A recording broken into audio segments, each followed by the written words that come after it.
à peu près entre 50 et 100% des Français, on leur demande qu'est-ce que c'est que l'énergie. Ils vont vous répondre ça. L'énergie, c'est l'électricité. L'énergie, c'est ma facture d'électricité. Ça, voilà, je comprends à peu près, je la paye tous les mois ou tous les 2 mois, ça c'est de l'énergie. Ceux d'entre vous qui payent une facture de gaz se diront peut-être aussi, c'est ma facture de gaz à la rigueur.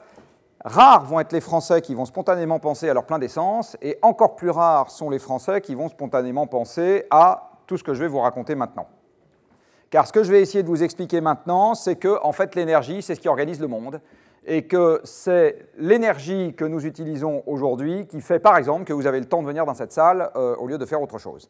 Alors, le monde peut se transformer de manière commerciale, économique ou non commerciale, non économique, mais à chaque fois qu'il y a de l'énergie, il y a une transformation, et symétriquement, à chaque fois qu'il y a une transformation, il y a de l'énergie. Maintenant, on va prendre quelque chose qui est raisonnablement indispensable au métier que vous faites, qui s'appelle de l'essence. 1 litre d'essence, vous le faites brûler, il vous sort 10 kWh de chaleur. Vous le faites passer dans un moteur, bien réglé s'il est chez vous, 4 kWh, mal réglé s'il est chez le concurrent, 2 kWh. Donc vous avez entre 2 et 4 kWh d'énergie mécanique qui sortent de votre moteur. Dit autrement, dans 1 litre d'essence, 1 litre d'essence, vous avez le travail de force de 10 personnes à 100 personnes sur une journée, selon qu'elles utilisent leurs bras ou leurs jambes. Je ne sais pas si vous vous rendez compte, 1 litre d'essence, dont un Français consomme à peu près 1500 litres dans l'année, 1 litre d'essence, 10 à 100 journées de travail de force d'un être humain. C'est exactement la même capacité à transformer le monde dans les 2 cas de figure. Parlons argent. Le litre d'essence aujourd'hui coûte le prix scandaleusement élevé, tout le monde le sait, de 1 € quelque chose, ce qui veut dire qu'une fois passé dans un moteur, il va vous donner de l'énergie mécanique à quelques dizaines de centimes d'euros le kilowattheure. Admettons que je sois intéressé par mon ouvrier et son travail de force des bras ou des jambes, et que je le paye au SMIC, ce qui, normalement, dans ce pays, est le minimum, on n'a pas le droit de faire moins. Eh bien, à ce moment, je vais payer mon kilowattheure d'énergie mécanique entre 200 et 2000 €. Dit autrement, si je prends des hommes pour créer des flux physiques, ça va me coûter 200 à 2000 € le kilowattheure, là où si je prends la machine qui mange du pétrole ou accessoirement de l'électricité, ça va me coûter quelques dizaines de centimes. Dit autrement, l'énergie, aujourd'hui, c'est ce qui permet de transformer le monde et donc de créer tous les flux qui notamment permettent d'avoir tous les objets, la mobilité, etc., pour 500 à 5000 fois moins cher que si on utilise du travail humain.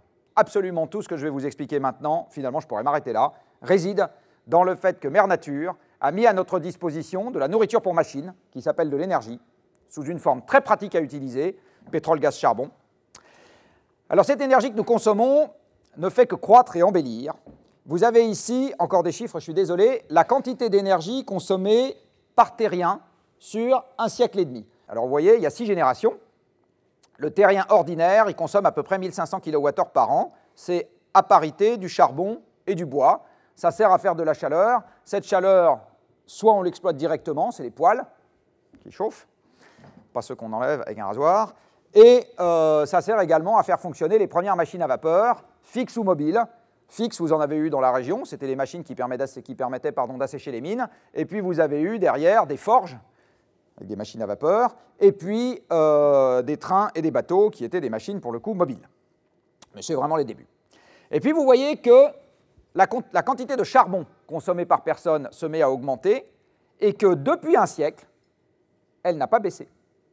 Donc la quantité de charbon consommée par personne est restée stable dans le monde, et elle a recommencé à augmenter sur les 10 dernières années, et il y a une raison à ça, c'est que le charbon sert pour l'essentiel à faire de l'électricité, je vous le montrerai tout à l'heure, et la construction de centrales électriques est quelque chose qui se développe très rapidement dans le monde, et l'essentiel de ces centrales électriques ne sont pas nucléaires, comme on le croit parfois en France, elles sont à charbon.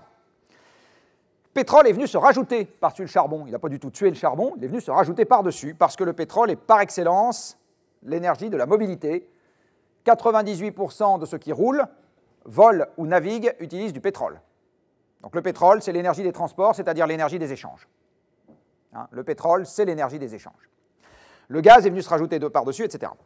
Alors ce que vous voyez sur ce graphique, c'est que pendant un siècle, la quantité d'énergie utilisée par personne et par an a augmenté de plus de 2%. Ça veut dire quoi cette histoire? Ça veut dire qu'une personne donnée, dans l'année, toutes choses égales par ailleurs, peut créer 2% de flux physique en plus que l'année précédente. Si je prends maintenant la totalité de l'énergie consommée par les hommes, voilà ce que ça donne. Donc là, vous voyez que ça augmente très rapidement. En fait, ça a été multiplié par plus de 100 en un siècle et demi. Et sachant que dans le même temps, quand on utilise une unité d'énergie, on en fait des flux plus importants que de par le passé. C'est ce qu'on appelle le progrès technique. Les moteurs ont un meilleur rendement, les machines ont un moteur, etc. En fait, on a multiplié notre capacité à modifier l'environnement par un facteur 300 à 1000 en un siècle et demi. Et la raison pour laquelle aujourd'hui on commence à avoir des problèmes d'environnement dans tous les sens, ce n'est pas parce que les hommes sont devenus mauvais alors qu'ils étaient bons il y a un siècle et demi, c'est un problème d'ordre de grandeur. C'est parce que quand on remue le système 300 à 1000 fois plus fort, eh bien, il apparaît des tas d'effets indésirables en quantité, enfin, il apparaît plus exactement des tas d'effets indésirables qui n'existaient pas avant parce que, tout simplement, l'humanité remuait globalement le système beaucoup moins fort. Quelques ordres de grandeur. Aujourd'hui, la France produit annuellement un peu moins de 600 milliards de kilowattheures électriques. Le monde dans son ensemble, en 1945, consommait 600 milliards de kilowattheures électriques. Donc le monde dans son ensemble consommait en 1945 l'électricité aujourd'hui consommée par les Français ou les Allemands en ordre de grandeur. L'électricité est une énergie de la deuxième moitié du XXe siècle, avant ça n'existait même pas. En 1973, le monde produit 6000, donc ça a un peu augmenté, milliards de kilowattheures électriques, et vous voyez que l'essentiel de ces kilowattheures électriques sont produits en utilisant du charbon, du pétrole et du gaz. Aujourd'hui, le monde produit 20 000 milliards de kilowattheures électriques, encore un peu augmenté. L'essentiel est fait avec ce qu'on appelle des combustibles fossiles. Donc il ne faut pas confondre la situation française et la situation mondiale. La situation française n'est pas du tout équivalente à la situation mondiale. Dans le monde, l'essentiel de ce qui sert à produire de l'électricité, c'est du charbon et du gaz. Ce qui fait que la voiture électrique, contrairement à ce qu'affirment M. Ghosn et un certain nombre de fonctionnaires de la Commission de Bruxelles, n'est pas une voiture zéro CO2. Le CO2 a été externalisé hors de la voiture. Il est dans la centrale électrique. Quand vous faites avancer une voiture électrique en Chine, à masse et puissance comparables, ça vous fait plus de CO2 qu'une voiture à pétrole. En Allemagne, c'est à peu près pareil. Alors l'Allemagne, parlons de l'Allemagne, vous savez que l'Allemagne va vers le tout renouvelable. Deux graphiques sur l'Allemagne. Ici, vous avez la quantité d'énergie consommée en Allemagne en millions de tonnes équivalent pétrole, mais encore une fois, peu importe l'unité, depuis 1965. Alors, vous voyez, l'Allemagne consommait du charbon, elle en consomme moins. Là, elle en consomme beaucoup moins, c'est la réunification, efficacité dans les usines. Et puis, ma foi, vous voyez que depuis 2000, elle en consomme un peu plus, un peu moins, un peu plus, à peu près toujours pareil. Donc, la quantité de charbon consommée en Allemagne, quand je vous montre ce graphique, vous ne voyez pas où est le miracle des renouvelables. Les renouvelables font de l'électricité, ça ne concerne pas le pétrole qui concerne les transports. Donc, effectivement, la consommation de pétrole baisse, ça n'a strictement rien à voir avec la production électrique. Et en ce qui concerne le gaz, c'est pareil, vous voyez, ça monte un peu, ça descend un peu. Globalement, l'Allemagne n'a pas modifié sa consommation de combustibles fossiles en mettant en œuvre son plan de renouvelables électriques. C'est perturbant hein, de voir ça. J'attendrai quand même à ce que la presse nous rabâche, que ça soit vraiment discernable. Non. Ça a remplacé essentiellement du nucléaire, et ce que vous voyez ici, c'est l'agrégat renouvelable et nucléaire, et vous voyez que depuis 6 ans, ça ne bouge pas. Voilà quelque chose qui, à mon avis, est absolument central dans le rôle qu'a joué l'énergie dans les pays occidentaux. Vous avez ici la manière dont se répartit l'emploi en France sur 2 siècles. Alors vous voyez, il y a 2 siècles, il y a 8 millions d'agriculteurs, 2 millions d'ouvriers, enfin l'équivalent des ouvriers à l'époque, hein, c'est plutôt des artisans, et enfin un peu moins de 3 millions de personnes dans les services, dont, 3 millions dans l'industrie et un peu moins, et 2 millions dans les services, et à cette époque-là, les services, c'est pour moitié des employés de maison. Qu'est-ce qui se passe au fil du temps? Eh bien, les agriculteurs augmentent pendant un petit moment.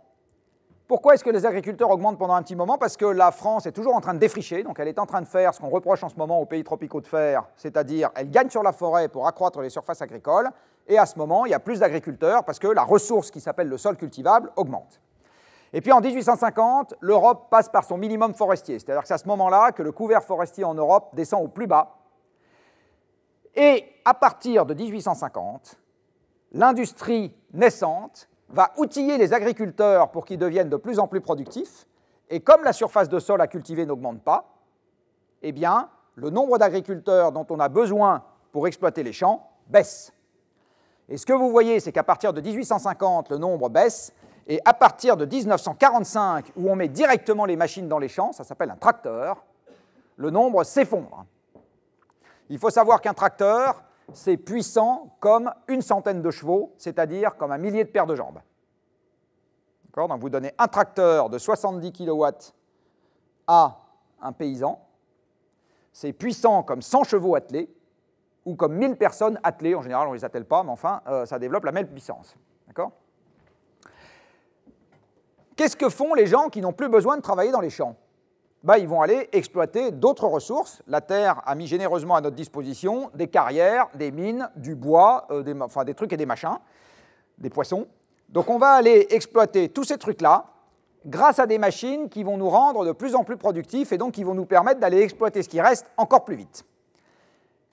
Et puis arrivent les chocs pétroliers et la stabilisation de l'approvisionnement énergétique par personne. À ce moment, il n'y a plus assez d'énergie disponible pour que la productivité de chacun continue à augmenter. Le flux global commence à être un peu contraint, et à ce moment, l'emploi dans l'industrie commence à diminuer. Par contre, l'emploi dans les services continue d'augmenter parce que là, vous continuez à avoir un flux industriel très important, et donc derrière, des emplois de services qui servent à traiter les objets industriels qui ont été créés. Ce que vous voyez sur ce graphique, c'est que plus un pays consomme d'énergie, moins il a de gens employés dans l'agriculture. Et là, un truc qui va être, à mon avis, beaucoup plus perturbant pour vous. Sur ce graphique, j'ai mis toujours pareil pour chaque pays pour lequel j'avais les informations. Ici, la part de l'emploi dans les services, et là, les émissions de CO2 par personne. Et là, vous voyez un truc qui, normalement, devrait vous étonner, parce que moi, ça m'a étonné quand j'ai fait ce truc-là pour la première fois.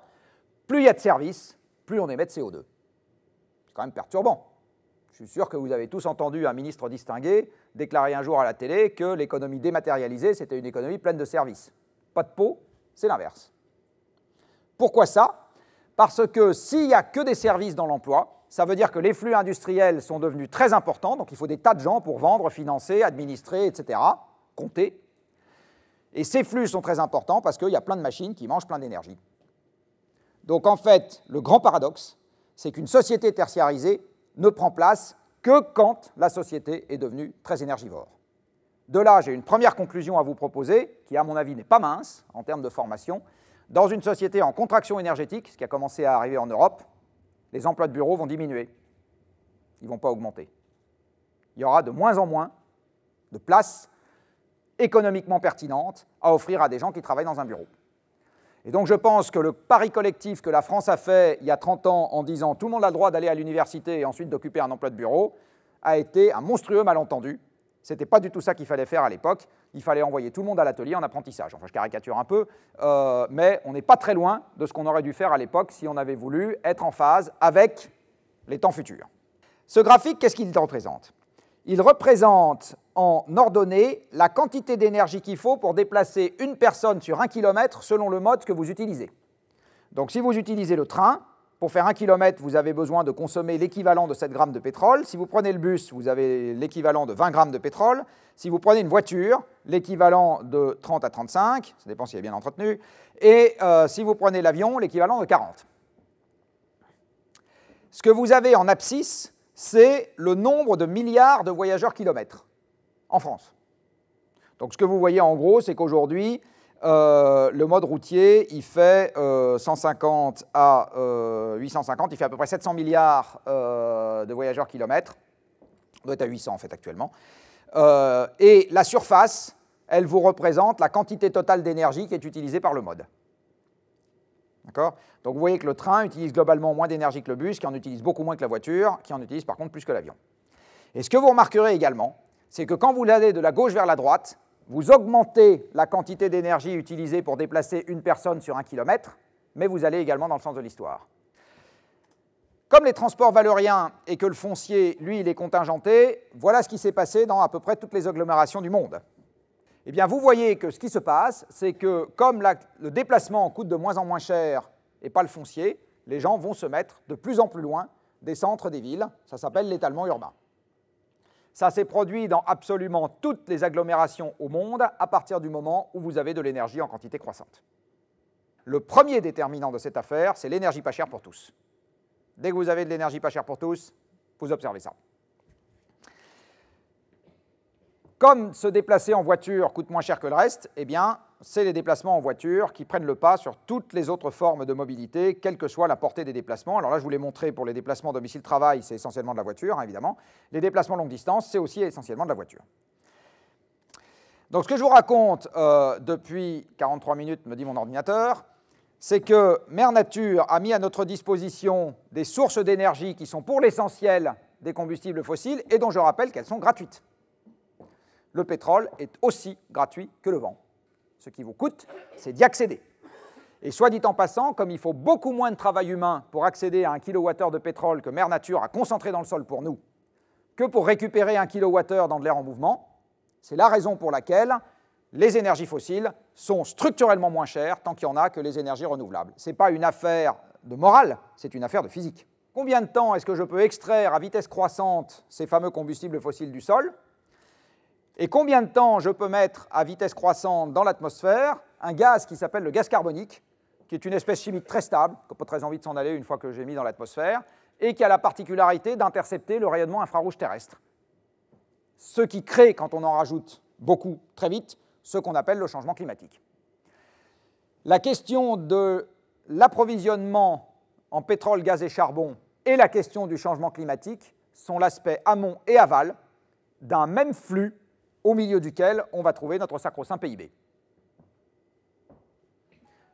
Donc contraindre l'humanité sur sa consommation d'énergie ou contraindre l'humanité sur ses émissions de gaz à effet de serre, c'est de fait la contraindre sur le PIB.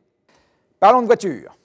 La voiture d'il y a 60 ans, elle a la cylindrée d'une toute petite motocyclette d'aujourd'hui, 9 chevaux de puissance, donc en fait elle développe la même puissance que 9 chevaux attelés, elle plafonne à 60 km/h et elle pèse 500 kg et elle consomme 5 litres au 100. Voilà la voiture des temps modernes, elle consomme toujours 5 litres au 100. Toujours. Donc les ingénieurs ont fait des tas de progrès, juste l'objet consomme toujours la même chose. Par contre, si vous regardez les performances unitaires, alors là il y a des économies dans tous les sens.